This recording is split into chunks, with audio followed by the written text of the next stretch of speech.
నమస్కారం ETV news కి స్వాగతం. ముందుగా ముఖ్యాంశాలు.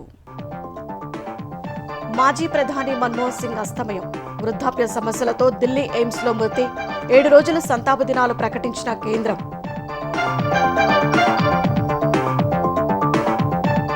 మన్మోహన్ కు పార్టీలకు అతీతంగా నివాళులు, దార్శకుడిని కోల్పోయామన్న రాష్ట్రపతి, ప్రధాని. కాంగ్రెస్ కు తీరని లోటన్న హస్తం పార్టీ నేతలు.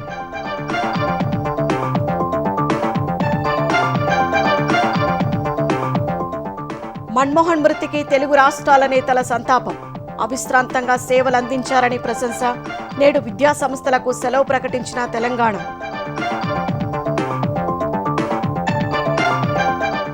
నియోజకవర్గాల పునర్విభజనపై జాగ్రత్తగా ఉండాలన్న రేవంత్. దక్షిణాది రాష్ట్రాలు నష్టపోకుండా చూడాలని కాంగ్రెస్ అధిష్టానానికి విజ్ఞప్తి. ఇంటిగ్రేటెడ్ రెసిడెన్షియల్ పాఠశాలల కోసం సినీ పరిశ్రమకు సెస్ సహకరించాలని కోరిన రేవంత్ భట్టి. డ్రగ్స్ నియంత్రణకు చొరవ చూపాలని వినతి.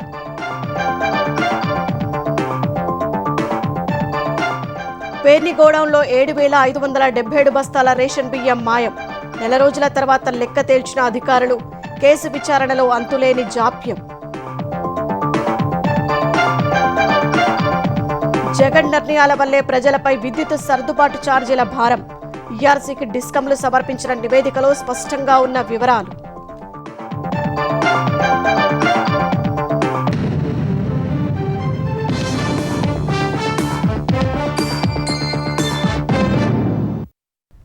ఆర్థిక సంస్కరణలకు ఆద్యుడు, మితభాషి, మేధావి, అజాత శత్రువు మాజీ ప్రధాని మన్మోహన్ సింగ్ ఇక లేరు. 92 మన్మోహన్ వృద్ధాప్య సమస్యలతో ఢిల్లీ ఎయిమ్స్లో కన్నుమూశారు. అపర చాణక్యుడిగా పేరుగాంచిన మన్మోహన్ మృతికి కేంద్ర ప్రభుత్వం 7 రోజులు సంతాప కార్యక్రమాలు ప్రకటించింది. అధికార లాంఛనాలతో అంత్యక్రియలు నిర్వహిస్తామని వెల్లడించింది. కాంగ్రెస్ కూడా 7 రోజులు పార్టీపరమైన అన్ని కార్యక్రమాలను రద్దు చేసుకుంది.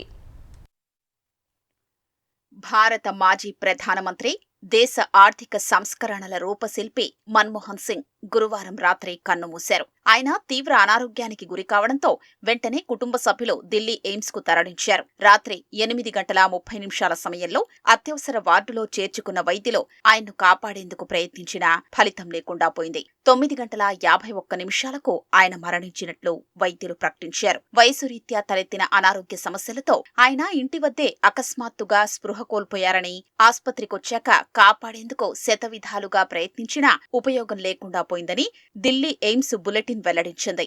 అనంతరం ఎయిమ్స్ నుంచి మన్మోహన్ పార్థివ దేహాన్ని ఢిల్లీలోని ఆయన నివాసానికి తరలించారు. నేడు మన్మోహన్ భౌతిక కాయాన్ని ప్రజలు సందర్శించేందుకు ఏర్పాట్లు చేశారు. ఈ సందర్భంగా ఢిల్లీ పోలీసులు భారీ భద్రతా ఏర్పాట్లు చేశారు. మన్మోహన్ ఎయిమ్స్ లో చేరారని తెలియగానే కాంగ్రెస్ ప్రధాన కార్యదర్శి ప్రియాంక గాంధీ, కాంగ్రెస్ మాజీ అధ్యక్షురాలు సోనియా గాంధీ హుటాహుటిన ఢిల్లీ ఎయిమ్స్ కు చేరుకున్నారు. వైద్యుల్ని అడిగి ఆయన ఆరోగ్య పరిస్థితిని వాకబు చేశారు. తరువాత కాసేపటికే ఆయన తుదిశ్వాస విడిచారు. మన్మోహన్ సింగ్ మరణ వార్త తెలియడంతో కర్ణాటకలోని బెళగావిలో జరుగుతున్న సిడబ్ల్యూసీ సమావేశాల్ని అర్ధాంతరంగా ముగించారు. కాంగ్రెస్ అధ్యక్షుడు మల్లికార్జున ఖర్గే, అగ్రనేత రాహుల్ గాంధీ వెంటనే ఢిల్లీ చేరుకుని మన్మోహన్ ఇంటికి వెళ్లి ఆయన భౌతిక కాయానికి నివాళులు అర్పించారు. మన్మోహన్ మృతికి సంతాప సూచకంగా వచ్చే 7 రోజుల పాటు కార్యక్రమాలన్నింటినీ కాంగ్రెస్ పార్టీ రద్దు చేసింది. పార్టీ వ్యవస్థాపక దినోత్సవం కూడా నిర్వహించడం లేదని పార్టీ సంస్థాగత వ్యవహారాల ప్రధాన కార్యదర్శి కేసీ వేణుగోపాల్ ప్రకటించారు.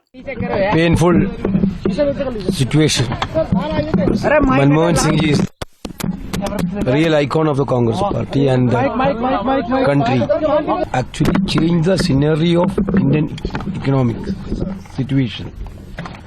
When the country was in a deep trouble, through his initiative, the country escaped from that turmoil. So that much of visionary we didn't have.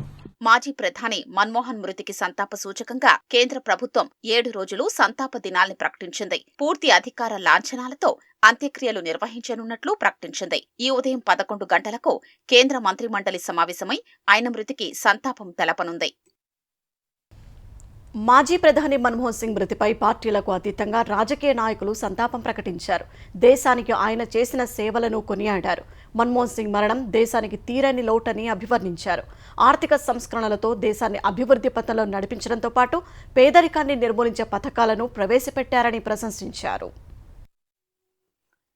Manmohan Singh మృతిపై ప్రముఖులు సంతాపం ప్రకటించారు. దేశం గర్వించదగిన బిడ్డల్లో మన్మోహన్ ఒకరని రాష్ట్రపతి ద్రౌపది ముర్ము పేర్కొన్నారు. భారత ఆర్థిక సంస్కరణల్లో ఆయన పాత్ర కీలకమని అభిప్రాయపడ్డారు. దేశ ఆర్థిక వ్యవస్థ ఉన్నతికి ఆయన ఎనలేని సేవ చేశారని ఎక్స్లో పోస్ట్ చేశారు.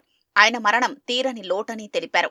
మాజీ ప్రధాని మన్మోహన్ సింగ్ మరణం తీవ్ర విచారకరమని ఉపరాష్ట్రపతి జగదీప్ ధన్కడ్ పేర్కొన్నారు. ఆయన దేశ ఆర్థిక క్షేత్రాన్ని పూర్తిగా మార్చేశారని వివరించారు. అభివృద్ధి, అంతులేని సంపదల పథంలో దేశాన్ని నడిపించారని ధన్కడ్ కొనియాడారు. మన్మోహన్ మరణంతో దేశం మేధావిని, దార్శనిక నేతను కోల్పోయిందని ఎక్స్లో పోస్ట్ చేశారు. ఆర్థిక రంగంపై ఆయనకున్న లోతైన అవగాహన, వినమ్రతతో కూడుకున్న నడవడిక, దేశాభివృద్ధి పట్ల ఆయనకున్న నిబద్ధత మరువలేనివన్నారు. మన్మోహన్ మరణం పట్ల సంతాపం ప్రకటించిన లోక్సభ స్పీకర్ ఓం బిర్లా దివంగత నేతను పరిపాలనా దక్షకుడైన నాయకునిగా అభివర్ణించారు. ప్రజల జీవితాలు మార్చేందుకు మన్మోహన్ విస్తృత చర్యలు చేపట్టారని, ఆయన జ్ఞానం, అణకువ ఎప్పటికీ ఆదర్శనీయమని ప్రధాని నరేంద్ర మోదీ తెలిపారు. అతి సామాన్య మూలాల నుంచి వచ్చి అందరూ గౌరవించే ఆర్థికవేత్తగా ఎదిగారని కొనియాడారు. ప్రధానిగా మన్మోహన్ సింగ్ తాను గుజరాత్ ముఖ్యమంత్రిగా ఉన్నప్పుడు తరచూ మాట్లాడుకునేవాళ్లమని ఎక్స్లో పోస్ట్ చేశారు. దేశ ప్రధానిగానే కాకుండా ఆర్థిక మంత్రిగా, రిజర్వ్ బ్యాంక్ గవర్నర్గా మన్మోహన్ దేశానికి అపారమైన సేవలందించారని కేంద్ర హోంమంత్రి అమిత్ షా ఎక్స్లో పోస్ట్ చేశారు. మన్మోహన్ మరణం ఎంతో బాధను కలిగించిందని కేంద్ర మంత్రి నితిన్ గడ్కరీ పేర్కొన్నారు. ఆయన మరణం దేశానికి తీరని లోటని తెలిపారు. మౌనాన్నే తన బలంగా మార్చుకున్న నేత మన్మోహన్ అని ఎక్స్లో పోస్ట్ చేశారు. దేశ ప్రయోజనాలకు అధిక ప్రాధాన్యతనిచ్చిన నాయకుడని ప్రశంసించారు. క్లిష్ట పరిస్థితుల్లో ఉన్న దేశ ఆర్థిక వ్యవస్థను మన్మోహన్ పునర్నిర్మించారని రక్షణ మంత్రి రాజ్నాథ్ సింగ్ కొనియాడారు. తన రాజకీయ జీవితంలో చివరి వరకు ఒక దార్శనిక నేతగా, రాజకీయాల్లో పర్వత సమానుడిగా మన్ననలు పొందిన మన్మోహన్ అణగారిన వర్గాల అభ్యున్నతి కోసం తప్పించారని నడ్డా పేర్కొన్నారు. మన్మోహన్ సింగ్ మరణంతో దేశం ఒక దార్శనికుణ్ణి, అనుపమానమైన నీతి నిజాయితీలు కలిగిన నాయకుణ్ణి కోల్పోయిందని కాంగ్రెస్ అధ్యక్షుడు మల్లికార్జున ఖర్గే పేర్కొన్నారు. మన్మోహన్ సింగ్ ప్రవేశపెట్టిన ఆర్థిక సరళీకరణ విధానం, హక్కులతో కూడిన సంక్షేమ విధానం కోట్లాది భారతీయుల జీవితాల్ని మార్చేశాయని ఎక్స్లో పోస్ట్ చేశారు. మాటల కన్నా చేతలే మిన్నా అని నమ్మి ఆచరించిన మన్మోహన్ జాతి నిర్మాణానికి చేసిన సేవ చరిత్రలో చిరస్థాయిగా నిలిచిపోతుందన్నారు. అపారమైన మేధస్సు, నిజాయితీతో దేశాన్ని మన్మోహన్ నడిపించారని లోక్సభలో ప్రతిపక్ష నేత రాహుల్ గాంధీ ప్రశంసించారు. గురువు, మార్గదర్శిని కోల్పోయానంటూ రాహుల్ ఎక్స్లో భావోద్వేగమైన పోస్ట్ చేశారు. దేశానికి సేవ చేయాలన్న నిష్ఠకు మన్మోహన్ తుది వరకు కట్టుబడి ఉన్నారని ఎంపీ ప్రియాంక గాంధీ పేర్కొన్నారు. తనపై అన్యాయంగా ఎన్ని వ్యక్తిగత దాడులు జరిగినా ఆయన తన బాటను వీడలేదని ఎక్స్లో పోస్ట్ చేశారు. మన్మోహన్ మరణం దేశానికి తీరని లోటని కేంద్ర మాజీ మంత్రి అశ్విని కుమార్ చెప్పారు. మన్మోహన్ ఉన్నత వ్యక్తిత్వం గలవారని కాంగ్రెస్ సీనియర్ నేత జయరాం రమేష్ కొనియాడారు. మాజీ ప్రధాని మన్మోహన్ సింగ్ మరణం తీరని వేదన కలిగించిందని ఎన్సీపీ, ఎస్పీ అధినేత శరద్ పవార్ పేర్కొన్నారు. ఆయన మరణంతో దేశం ఒక గొప్ప ఆర్థికవేత్తను, దార్శనికత కలిగిన సంస్కర్తను, ప్రపంచ స్థాయి నాయకుణ్ణి కోల్పోయిందని ఎక్స్లో పోస్ట్ చేశారు. మాజీ ప్రధాని మన్మోహన్ సింగ్ మరణంతో దేశం ఆయన నాయకత్వాన్ని కోల్పోయిందని పశ్చిమ బెంగాల్ ముఖ్యమంత్రి మమతా బెనర్జీ పేర్కొన్నారు. కేంద్ర మంత్రివర్గంలో కలిసి పనిచేస్తూ ఆయనను దగ్గరగా చూసే భాగ్యం తనకు కలిగిందని ఎక్స్లో పోస్ట్ చేశారు. మన్మోహన్ మృతికి తమిళనాడు ముఖ్యమంత్రి, డీఎంకే అధినేత ఎంకే స్టాలిన్ ప్రగాఢ సంతాపం తెలిపారు. కరుణానిధి, మన్మోహన్ సింగ్లో పరస్పరం అభివాదం చేసుకుంటున్న చిత్రాన్ని ఎక్స్లో పోస్ట్ చేశారు. మన్మోహన్ జీవితం రానున్న తరాలకు స్ఫూర్తిని అందిస్తుందని కర్ణాటక ముఖ్యమంత్రి సిద్ధరామయ్య అన్నారు. ఆయన ప్రధానిగా ఉన్న రోజుల్లో అమల్లోకొచ్చిన ఆహార భద్రతా చట్టం కర్ణాటకకు ఎంతో మేలు చేసిందన్నారు. దేశం ఒక గొప్ప ఆర్థికవేత్తను, దార్శనికుణ్ణి కోల్పోయిందని మహారాష్ట్ర ముఖ్యమంత్రి దేవేంద్ర ఫడ్నవీస్ పేర్కొన్నారు. మన్మోహన్ మరణంతో దేశమాత ఒక విలక్షణ పుత్రుణ్ణి కోల్పోయిందని జార్ఖండ్ ముఖ్యమంత్రి, జేఎంఎం అధినేత హేమంత్ సోరెన్ ఆవేదన వ్యక్తం చేశారు. మన్మోహన్ మృతిపై కేరళ సీఎం పినరయి విజయన్ విచారం వ్యక్తం చేశారు. మన్మోహన్ మరణం దేశానికి తీరని లోటని ఆప్ జాతీయ కన్వీనర్ అరవింద్ కేజ్రీవాల్ ఎక్స్లో పోస్ట్ చేశారు. అంతర్జాతీయ ఖ్యాతి కలిగిన ఆర్థికవేత్తను దేశం కోల్పోయిందని రాసుకొచ్చారు. మన్మోహన్ సింగ్ గొప్ప శ్రోతని ఆర్బీఐ మాజీ గవర్నర్ దువ్వూరి సుబ్బారావు పేర్కొన్నారు. మన్మోహన్ సింగ్ చాలా తక్కువగా మాట్లాడిన ప్రతి మాట ఎంతో లోతైన అర్థంతో కూడుకుని ఉండేదన్నారు. మన్మోహన్ సింగ్ ఆర్థిక సంస్కరణల రూపశిల్పి, ఆధునిక భారత ఆవిష్కర్త అని వ్యాపారవేత్తలు గౌతమ్ అదానీ, హర్ష్ గోయంకా పేర్కొన్నారు. ఎంతో వినమ్రంగా మాట్లాడినా తన చర్యల ద్వారా ఘనమైన విజయాలు సాధించిన నేత మన్మోహన్ అని గౌతమ్ అదానీ కొనియాడారు. Mahindra group chairman Anand Mahindra, Biocon limited కార్యనిర్వాహక చైర్మన్ కిరణ్ మజుందార్లు కూడా నివాళులు అర్పించారు. డాక్టర్ మన్మోహన్ సింగ్. ఈ పేరు చెబితే గ్రామీణ భారతానికి 100 రోజుల పాటు జీవనోపాధి, భారత ఆర్థిక వ్యవస్థలో నవోత్తేజం నింపిన సంస్కరణలు, సమాచార హక్కు చట్టం రూపంలో దేశ పౌరులకి అందిన అదనపు శక్తి గుర్తుకొస్తాయి. విద్యా హక్కు చట్టంతో దేశంలోని ప్రతి చిన్నారి పాఠశాలలో చదువుతున్న వాస్తవం కనిపిస్తుంది. అమెరికాతో అణు ఒప్పందం ద్వారా విశ్వ యవనికపై భారత ఖ్యాతి ఇనబడించిన ఘట్టం జ్ఞప్తికొస్తుంది. ఇవన్నీ పాకిస్తాన్ నుంచి శరణార్థిగా భారత్కు వచ్చి భారతావనికి అత్యంత మౌనంగా మన్మోహన్ సింగ్ అందించిన ఘన విజయాలు. భారతదేశపు 13వ ప్రధానిగా పనిచేసిన ఆయన యావత్ భారతం గర్వించేలా, గుర్తుంచుకునేలా మౌనంగానే అనేక ఘనతలు సాధించారు. అంతే మౌనంగా ఆ గుర్తులను మనకొదిలి తాను దివికేగారు. భారత ప్రధాని పీఠాన్ని అధిష్ఠించిన తొలి హిందూయేతర వ్యక్తిగా రికార్డు సృష్టించిన డాక్టర్ మన్మోహన్ సింగ్ సెప్టెంబర్ 26, 1932లో ప్రస్తుత పాకిస్తాన్లోని పశ్చిమ పంజాబ్ గాహ్లో గుర్ముఖ్ సింగ్ అమృత్ కౌర్కు జన్మించారు. పుట్టిన కొన్నాళ్లకే తల్లిని కోల్పోయి అమ్మమ్మ దగ్గర పెరుగుతున్న మన్మోహన్కు దేశ విభజన మరో విపత్తును తెచ్చిపెట్టింది. దేశ విభజనతో కుటుంబంతో కలిసి 1947లో అమృత్సర్కు వచ్చిన మన్మోహన్ పంజాబ్లోనే తన విద్యాభ్యాసాన్ని పూర్తి చేశారు. 1957లో యూకేలోని కేంబ్రిడ్జ్ యూనివర్సిటీ నుంచి ఆర్థిక శాస్త్రంలో పట్టా పొందారు. 1962లో ఆక్స్ఫర్డ్ విశ్వవిద్యాలయం నుంచి ఆర్థిక శాస్త్రంలో డి ఫీల్డ్ పట్టా సాధించారు. భారతదేశ ఎగుమతులపై విమర్శనాత్మక ధోరణిలో 1964లో ఓ పుస్తకాన్ని కూడా రచించారు. భారత్కు తిరిగి వచ్చిన తర్వాత పంజాబ్ విశ్వవిద్యాలయంలో ఢిల్లీ స్కూల్ ఆఫ్ ఎకనామిక్స్లో అధ్యాపకుడిగా పనిచేశారు. 1970లో ప్రధానమంత్రి ఆర్థిక సలహాదారుగా వరుసగా నియమితులై పలువురు ప్రధానుల దగ్గర పనిచేశారు. 1976 నుంచి 80 వరకు రిజర్వ్ బ్యాంకు డైరెక్టర్గా, ప్రణబ్ ముఖర్జీ ఆర్థిక మంత్రిగా ఉన్న సమయంలో 1982 నుంచి 85 వరకు రిజర్వ్ బ్యాంకు గవర్నర్గా విధులు నిర్వర్తించారు. 1987 నుంచి 90 వరకు ఐక్యరాజ్యసమితి జనరల్ సెక్రటరీ ఆఫ్ సౌత్ కమిషన్గా జెనీవా నుంచి మన్మోహన్ పనిచేశారు. 1991లో పివి నరసింహారావు హయాంలో మన్మోహన్ సింగ్ ఆర్థిక మంత్రిగా నియమితులయ్యారు. వీరిద్దరి జోడీ భారత ఆర్థిక రంగానికి నవశకాన్ని పరిచయం చేసింది. ఆయన ఆర్థిక మంత్రిగా బాధ్యతలు చేపట్టే నాటికి భారత ఆర్థిక వ్యవస్థ పతనం అంచుకు చేరింది. ఈ దశలో మన్మోహన్ రూపాయి విలువను తగ్గించటం సహా పన్నులను కుదించారు. ప్రభుత్వ రంగ సంస్థలు ప్రైవేటీకరణ, విదేశీ పెట్టుబడుల ఆహ్వానం వంటి వినూత్న సంస్కరణలతో భారత ఆర్థిక వ్యవస్థకు చోదక శక్తిని అందించి పరుగులు పెట్టించారు. 1991లో కాంగ్రెస్ పార్టీలో చేరి ఎగువ సభకు నామినేట్ అయిన మన్మోహన్ 1996 వరకు ఆర్థిక మంత్రిగా పనిచేశారు. 1991లో మధ్యంతర బడ్జెట్ ఓ పార్టీకి చెందిన ఆర్థిక మంత్రి ప్రవేశపెడితే ఆ తరువాత విత్త మంత్రిగా నియమితులైన మన్మోహన్ పూర్తి బడ్జెట్ ప్రవేశపెట్టారు. ఆ విధంగా ఒకే ఏడాది ఇద్దరు ఆర్థిక మంత్రులు బడ్జెట్ ప్రవేశపెట్టడం జరిగింది. 1999లో లోక్సభకు పోటీ చేసిన ఆయన పరాజయం పొందారు. 1998 నుంచి 2004 వరకు ఎగువ సభలో విపక్ష నేతగానూ పనిచేసిన మన్మోహన్ సింగ్ 2004 సార్వత్రికం తర్వాత భారతదేశంలో సంకీర్ణ సర్కారుకి 10 ఏళ్ల పాటు నాయకత్వం వహించారు. 2004లో ప్రధానిగా బాధ్యతలు చేపట్టిన మన్మోహన్ భారత తొలి హిందూయేతర ప్రధానిగా రికార్డు సృష్టించారు. 2009లో మరోసారి కాంగ్రెస్ నేతృత్వంలో యునైటెడ్ ప్రోగ్రెసివ్ అసోసియేషన్ UPA-2 అధికారంలోకి రాగా మన్మోహనే ప్రధానిగా 5 ఏళ్ల పాటు పనిచేశారు. ఆర్థిక మంత్రిగా ఉన్న సమయంలో దేశ ఆర్థిక వ్యవస్థను పరుగులు పెట్టించిన మన్మోహన్ ప్రధానిగాను మహాత్మాగాంధీ గ్రామీణ ఉపాధి హామీ పథకం వంటి అనేక కీలక పథకాలు ప్రవేశపెట్టి పేద భారతానికి అండగా నిలిచారు. మన్మోహన్ ప్రధానిగా పనిచేసిన తొలి 5 ఏళ్లలో భారత ఆర్థిక వృద్ధి రేటు 8 నుంచి 9% మధ్య నమోదైంది. 2007లో అత్యధికంగా 9% వృద్ధి రేటు నమోదు చేసింది. వాజ్పేయి హయాంలో హైవేల నిర్మాణం కోసం తీసుకొచ్చిన స్వర్ణ చతుర్భుజి కార్యక్రమాన్ని మన్మోహన్ కొనసాగించారు.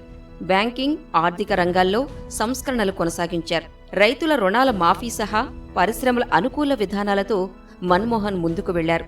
2005లో మన్మోహన్ సర్కార్ సంక్లిష్టంగా ఉన్న అమ్మకం పన్ను స్థానంలో విలువ ఆధారిత పన్ను వ్యాట్ను తీసుకొచ్చింది. ఇదే ఏడాదిలో ప్రత్యేక ఆర్థిక మండళ్లు సెజ్లకు కూడా అంకురార్పణ జరిగింది. 2006లో చట్టంగా తీర్చిదిద్దారు. ఈ సెజ్లతో ఆర్థిక వ్యవస్థలో వేగం పెరిగింది, ఉద్యోగ కల్పన పెరిగింది. 2005లో జాతీయ గ్రామీణ ఉపాధి హామీ పథకం కూడా తీసుకొచ్చింది.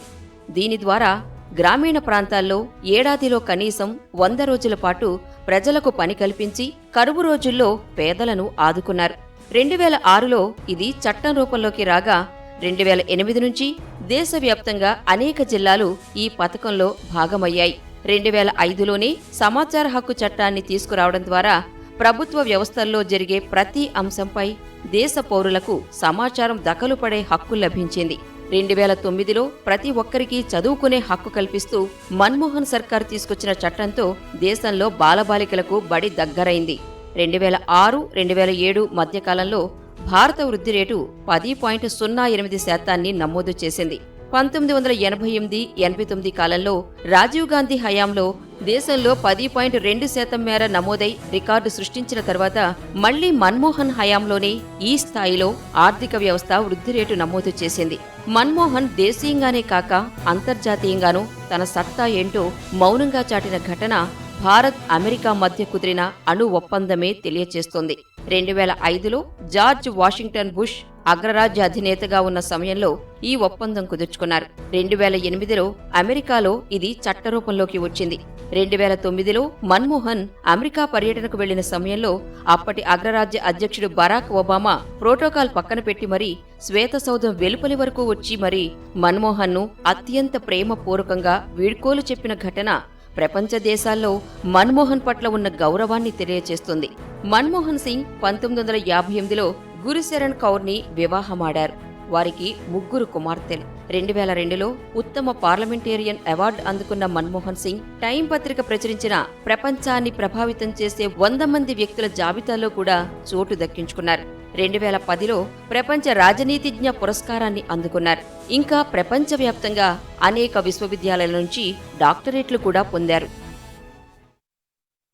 మాజీ ప్రధాని మన్మోహన్ సింగ్ మరణం దేశానికి తీరని లోటని సీఎం రేవంత్ రెడ్డి, ఉప ముఖ్యమంత్రి భట్టి విక్రమార్క, మంత్రులు, టీపీసీసీ అధ్యక్షుడు మహేష్ కుమార్ గౌడ్, కాంగ్రెస్ నేతలు సంతాపం ప్రకటించారు.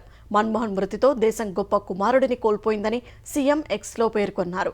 దేశాన్ని తీవ్రమైన ఆర్థిక ఇబ్బందుల నుంచి గట్టెక్కించిన ఆర్థిక మేధావి మన్మోహన్ సింగ్ అని టీపీసీసీ అధ్యక్షుడు మహేష్ కుమార్ తన సంతాప సందేశంలో పేర్కొన్నారు. గొప్ప ఆర్థిక సంస్కర్తను జాతి కోల్పోయిందని తెలంగాణ మంత్రులు తెలిపారు. మేధావి, మితభాషి, సౌమ్యుడు, స్థితప్రజ్ఞత కలిగిన నేతగా మన్మోహన్ సింగ్ యువతరానికి ఆదర్శమని కేంద్ర మంత్రి, భాజపా తెలంగాణ అధ్యక్షుడు కిషన్ రెడ్డి పేర్కొన్నారు. మన్మోహన్ మరణం పట్ల కేంద్ర మంత్రి బండి సంజయ్ దిగ్భ్రాంతి వ్యక్తం చేశారు. మన్మోహన్ సింగ్ మరణం పట్ల మాజీ ముఖ్యమంత్రి కేసీఆర్ విచారం వ్యక్తం చేశారు. మన్మోహన్ హయాంలోనే తెలంగాణ రాష్ట్ర ఏర్పాటు జరిగిందని గుర్తు చేశారు. మన్మోహన్ సింగ్ మృతి పట్ల కేటీఆర్, హరీష్ రావు సంతాపం ప్రకటించారు. మాజీ ప్రధాని మన్మోహన్ సింగ్ మరణించిన నేపథ్యంలో తెలంగాణ ప్రభుత్వం నేడు ప్రభుత్వ కార్యాలయాలు, విద్యా సంస్థలకు సెలవు ప్రకటించింది. వారం రోజులు సంతాప దినాలను పాటించాలని తెలంగాణ ప్రభుత్వ ప్రధాన కార్యదర్శి శాంతికుమారి ఉత్తర్వులు జారీ చేశారు. మాజీ ప్రధాని మన్మోహన్ సింగ్ మృతి పట్ల ముఖ్యమంత్రి చంద్రబాబు దిగ్భ్రాంతి వ్యక్తం చేశారు. ఆర్థిక మంత్రి నుంచి ప్రధాని వరకు ఎదిగి దేశానికి అవిశ్రాంతంగా సేవలందించారని కొనియాడారు. ఆయన మృతి దేశానికి తీరని లోటని చెప్పారు. దేశ ఆర్థిక వ్యవస్థను ముందుండి నడిపించిన దూరదృష్టి గల నేత మన్మోహన్ సింగ్ మరణ వార్త కలిచివేసిందని ఆంధ్రప్రదేశ్ ఐటీ శాఖ మంత్రి నారా లోకేష్ తెలిపారు. మన్మోహన్ మరణం దేశానికి తీరని లోటని మాజీ సీఎం, వైసీపీ అధ్యక్షుడు జగన్ పేర్కొన్నారు. 10 ఏళ్లు దేశ ప్రధానిగా గొప్ప సేవలందించారని ప్రశంసించారు. మన్మోహన్ మరణం అత్యంత బాధాకరమని పీసీసీ ఆంధ్రప్రదేశ్ అధ్యక్షురాలు వైఎస్ షర్మిల చెప్పారు. ఆయన కుటుంబ సభ్యులకు ప్రగాఢ సానుభూతి తెలిపారు.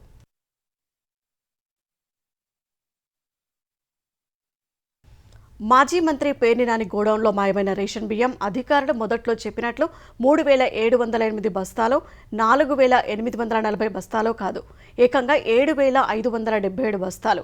ఈ లెక్క తేల్చడానికి అధికారులకు సరిగ్గా 1 నెల రోజులు పట్టింది. మా గోదాములో బియ్యం లెక్కలు తగ్గాయంటూ పేర్ని నాని కుటుంబ సభ్యులు గత నెల 26న లేఖ రాస్తే ఆ తగ్గిన బియ్యం ఎంతో నిన్నటికి తేల్చారు. బియ్యం మాయంపై పోలీసుల తీరు ఇంతే. కేసు నమోదు చేసి పక్షం పైనే అవుతోంది. ఇప్పటి వరకు నిందితుల్ని అరెస్టు చేయకుండా పారిపోయే అవకాశం ఇచ్చారు. వైసీపీ ముఖ్య నేత పేర్ని నాని కుటుంబ అక్రమాలు బయటపడినా మంత్రి కొల్లు రవీంద్ర, ఉమ్మడి కృష్ణా జిల్లా ప్రజా ప్రతినిధులు వ్యవహరించిన తీరును చూసి కూటమి పార్టీల నేతలు, కార్యకర్తలే ముక్కున వేలేసుకుంటున్నారు. అధికారంలో ఉంది మనమా, వైఎస్ఆర్ కాంగ్రెస్ పార్టీయా, పేర్ని నాని అంటే ఇంకా భయమా అనే ప్రశ్న వారిలో వ్యక్తమవుతోంది. మాయమైన బియ్యానికి జరిమానాతో కలిపి పౌర సరఫరాల శాఖకు 1,72,00,000 కట్టారు. పేర్ని నాని బయటకు వచ్చి బెయిల్ ప్రయత్నాలు ప్రారంభించారు. అరెస్టులో జాప్యంపై కూటమి పార్టీల శ్రేణుల నుంచి పెద్ద ఎత్తున విమర్శలు రావడంతో తూతు మంత్రంగా చర్యలు మొదలయ్యాయి. అయినా బెయిల్ వచ్చే వరకు పేర్ని నాని కుటుంబ సభ్యులు దొరకరనే అభిప్రాయం కార్యకర్తల్లో వ్యక్తమవుతోంది.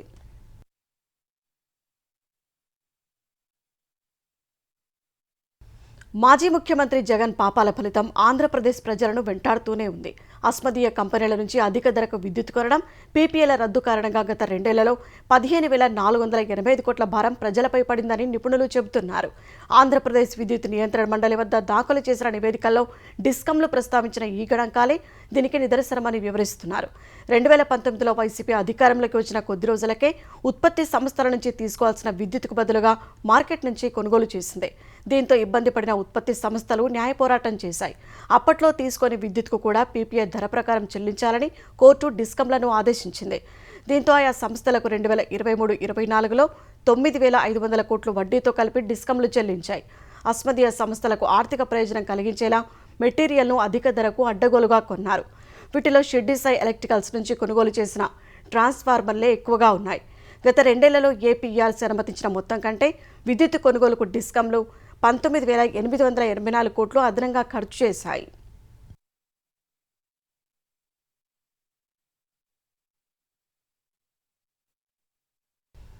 పార్లమెంట్ నియోజకవర్గాల పునర్విభజనపై అప్రమత్తంగా ఉండాలని ముఖ్యమంత్రి రేవంత్ రెడ్డి సూచించారు. జనాభా ప్రతిపాదికన పునర్విభజన జరిగితే దక్షిణాది రాష్ట్రాలు తీవ్రంగా నష్టపోతాయని ఆందోళన వ్యక్తం చేశారు. కర్ణాటకలోని బెళగావిలో జరిగిన సిడబ్ల్యూసీ సమావేశంలో మాట్లాడిన సీఎం జనాభా పెరుగుదల తక్కువగా ఉన్నందున సీట్ల పెంపు తక్కువగా ఉండి దక్షిణాది రాష్ట్రాలు నష్టపోయే ప్రమాదం పొంచి ఉందన్నారు.